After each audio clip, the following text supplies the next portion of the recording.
सभी को जय यीशु। उपवास काल के इतवारी वचन साधना में आप सबों का स्वागत है। उत्पत्ति ग्रंथ अध्याय 13 में एक दिलचस्प घटना का वर्णन मिलता है।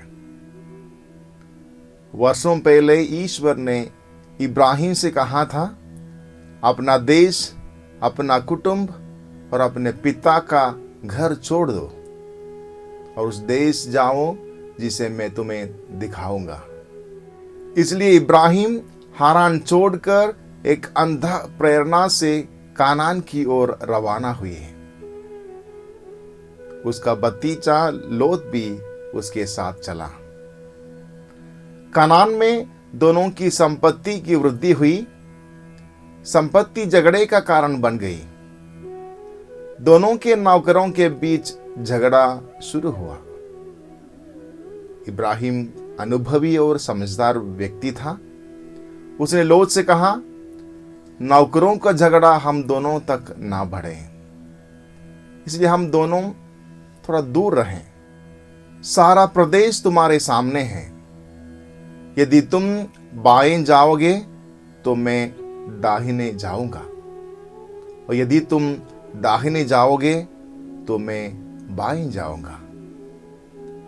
इब्राहिम की हृदय विशालता प्रशंसनीय थी, लेकिन लोत स्वार्थी था। उसने देखा कि यरदन नदी के घाट उपजाऊ है और वहां जानवरों के लिए अच्छा घास मिलेगा।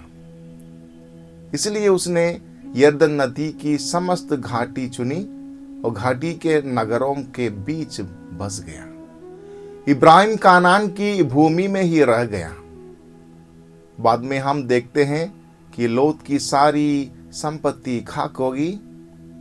उसकी पत्नी नमक का खंबा बन गई और उसकी बेटियां जघन्य पाप में गिर गई और उसकी इज्जत नहीं रह गई। तिमोथी के नाम पहले पत्र में संत पौलुस लिखते हैं, धन का लालच सभी बुराइयों की जड़ है। उसी लालच में पड़कर कई लोग विश्वास के मार्ग से भटक गए और उन्होंने बहुत सी यंत्रणाएं झेली।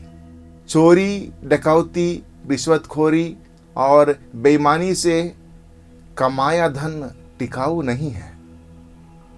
ये हम सब जानते हैं। कितने ही लोग इन अपराधों के कारण बर्बाद हो गए हैं।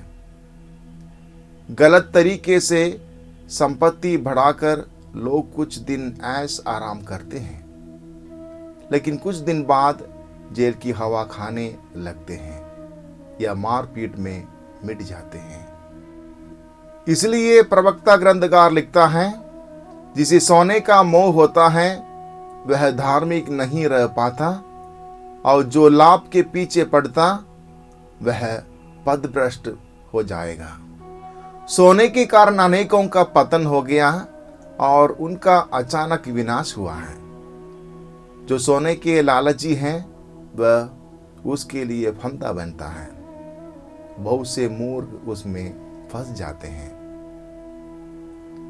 अब हम सुसमाचार में वर्णित आज के हमारे हीरो जकेऊस के मन परिवर्तन पर अपना ध्यान फोकस करें।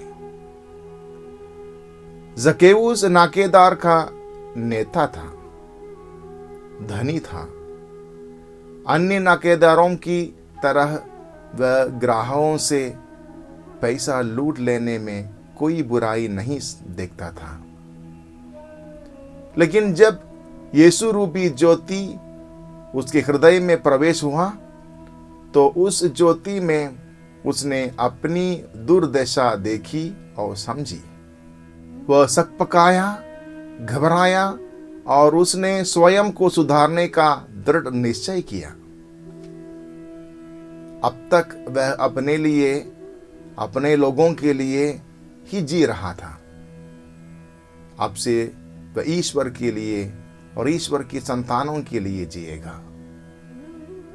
उसने तुरंत अपनी कमाई का हिसाब लगाया उसने घोषणा की, जितनों को उसने लूटा था उन सबको वह चौगुना लौटा देगा और बाकी संपत्ति का आधा हिस्सा गरीबों को देगा।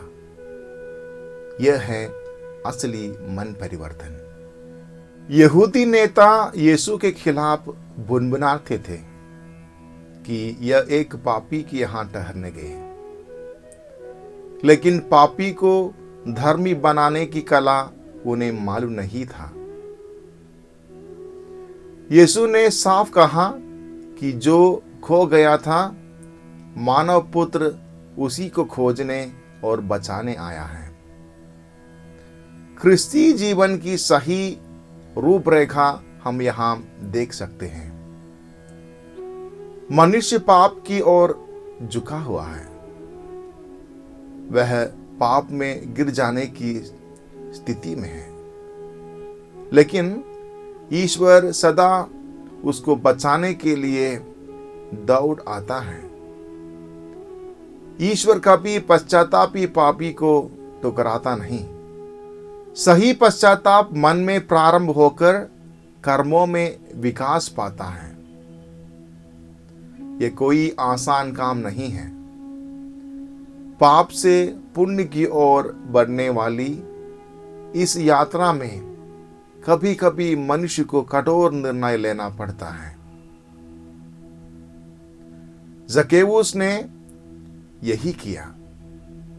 यीशु ने ज्योति जलाई जरूर, लेकिन उस ज्योति को, उस प्रचोदन को स्वतंत्र मन से स्वीकार करके दृढ़ संकल्प लेना उसका काम था और किसी का नहीं।